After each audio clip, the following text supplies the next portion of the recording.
Bringing new life onto a homestead is a complex transition.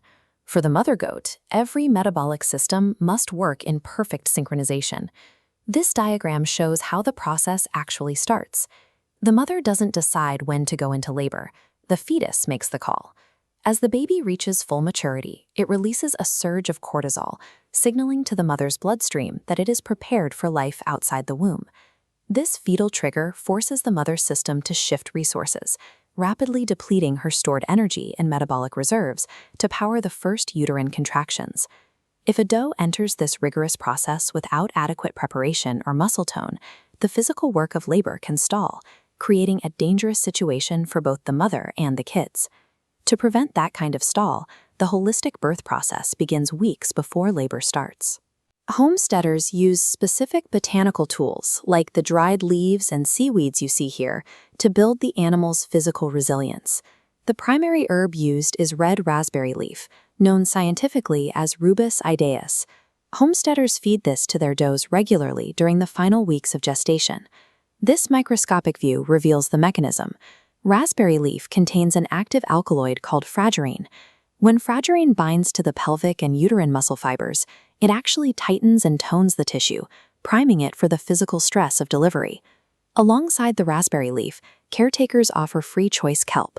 This provides a highly bioavailable source of calcium and other essential trace minerals that the doe stockpiles in her system. By combining the physical conditioning of fragerine with these mineral reserves, the caretaker prepares the doe's uterus for the physical demands of active labor. When labor begins, it unfolds in 3 distinct stages: preparation, delivery, and afterbirth. Here, the doe has separated herself from the herd to build a nest, indicating the preparation stage is underway. In an ideal scenario, the fetal-maternal hormonal cascade works flawlessly. The cervix dilates fully, and the contractions remain rhythmic and strong until the kids are born. But this diagram shows what happens during uterine inertia. The cervical ring remains rigid, blocking the baby's exit, while the exhausted uterine muscles flash weakly. Progress completely halts. When this stall occurs, the holistic approach relies on targeted, natural nudges. The goal is to resolve the physiological barrier without overriding the animal's own systems. To address a rigid cervix, caretakers often use evening primrose oil. The capsules provide a concentrated source of prostaglandins, which work to soften the cervical tissue so it can dilate. If the issue is stalled contractions, the historical remedy is the blue cohosh root seen here, often used alongside black cohosh. This chart compares delivery methods. On the left, raw cohosh causes erratic contraction spikes, risking cardiotoxicity.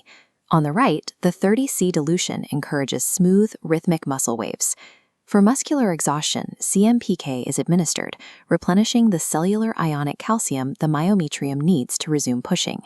These remedies work best when paired with physical movement.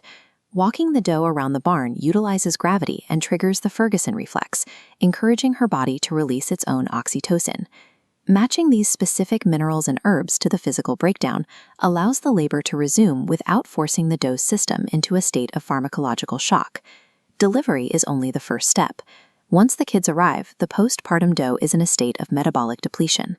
Her muscles are drained, and her soft tissues have endured significant physical stress. The immediate homestead response is to offer the doe a bucket of warm molasses water. The science behind this is straightforward. Molasses provides a fast-acting source of simple sugars, iron, and hydration to replenish the mother's exhausted glycogen reserves. To assist with physical recovery, caretakers use the small vial resting on this bucket.